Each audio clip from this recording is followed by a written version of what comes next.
Hello there. Right now we're going to be talking about this knife right here. This is the relatively recent released Spyderco Cat.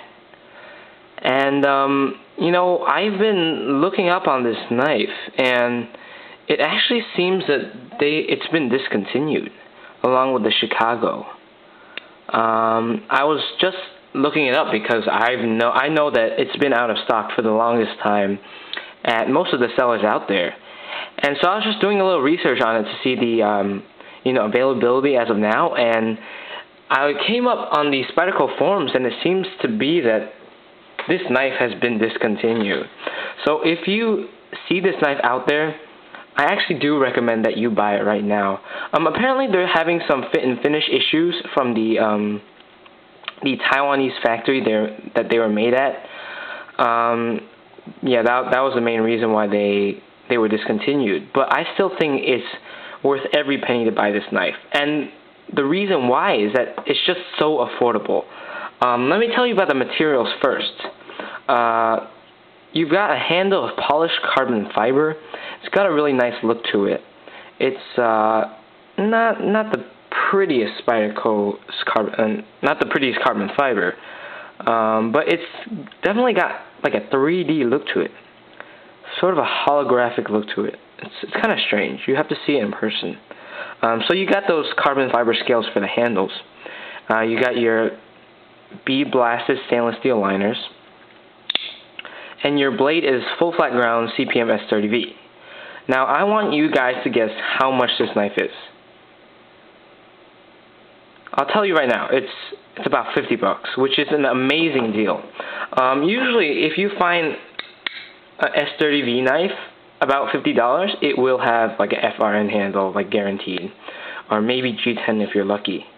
If you find a carbon fiber handled knife at $50, you won't be getting S30V in the vast majority of cases. But Spyderco has managed to put top-notch materials, CPM S30V and carbon fiber, into a very, very affordable knife. So that makes this knife really, really appealing. And I know that there have been those fit and finish issues that I talked about, but my knife is actually pretty much perfect. The only thing that was wrong with it was that the previous owner said that it came relatively dull, but he put a nice edge on it for me. It's just a super great value. If you have a knife out there that gives you this quality material at a similar price, please let me know, because I'm definitely going to pick that up. So the blade length on the Cat is 2 3/8 inches, which makes it not very big. It's definitely a small pocket knife. But the interesting thing is that it's actually supposed to, I don't know if it's supposed to be, but it definitely feels like a miniature Sage 1. The Sage 1 is a very popular model as of now, and the Cat takes from it the sort of similar handle shape and the leaf-shaped blade as well. I do have a Sage 1 here that we can kind of compare it to, but this one is not, exactly the same because it's been modded. But despite that, you can see how similar the handles are.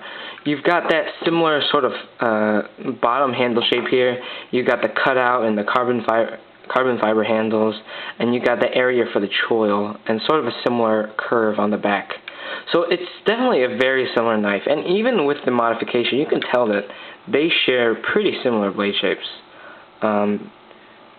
They're actually very similar.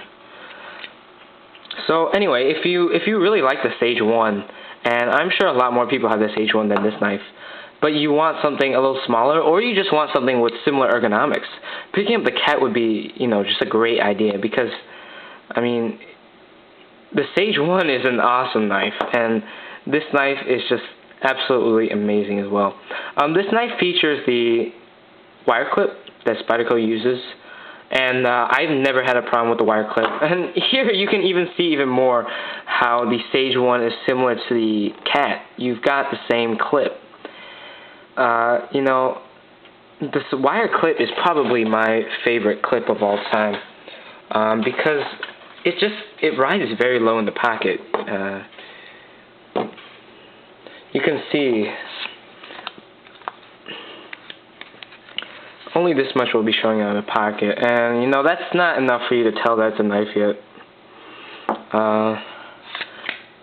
And you know it's strong, but it's not like too strong. You know, it's got that good balance factor that I think it's just a really good design for a clip. And of course you can reverse it. You can't put it on the pivot. See, right there.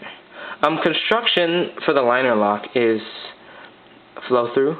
You got pillars back here, and I've actually never really cared whether or not it's been pillars or it's been a backspacer. But if you care, it's a pillar construction design. The liner lock is secure on mine.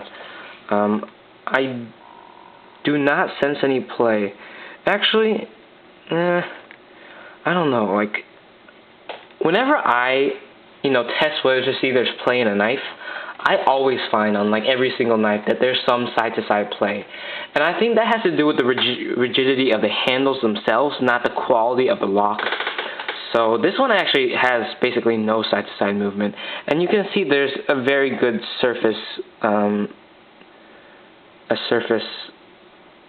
very good contact between the liner and the blade. You've got jimping on the thumb ramp over here and jimping on the choil here. And it's actually not the best Spyderco jimping, but I've never been one for super aggressive jimping anyway. I've always liked my jimping a little smoother, a little more simple. And because of that, it's just like, it's not too aggressive. I mean, if it's too aggressive, the jimping, it just makes the knife painful to use. If you use it for a little bit, it just gets hard to use. A good idea would be to sorry about that. A good idea if you do want sharper jimping is kind of do what Nothing Fancy does with his knives. He takes a Dremel tool and basically makes more prominent notches for the fingers. After this knife was sharpened up, I mean, it's just an amazing cutter. Full flat ground S30V is probably the best choice for any sort of slicing activity. And this knife, or any full flat ground knives, they just cut so well. I mean, I don't know how to describe it. It's just so easy to cut stuff. And it's got this special feel. Like, whenever I get a new Spyderco knife and I see that it has full flat ground on it, I know that it is sharp. Like, a lot of times you can just look at knives and know whether or not they're really sharp. And this knife is just one of those knives that looks sharp, as well as being sharp. That might sound weird to you guys, but that's just how I feel. Anyway, so that's the Spyderco Cat 2. It's a great, really affordable blade. And I would actually recommend getting it despite all the so-called problems, because even if you're having some sharpness issues, you can always touch it up. And I think what you're getting for your money is just so much. This knife is so much more affordable than it should be, and I just think that makes it a really, really good knife for you to maybe make your collection bigger, or if you're just on a tight budget.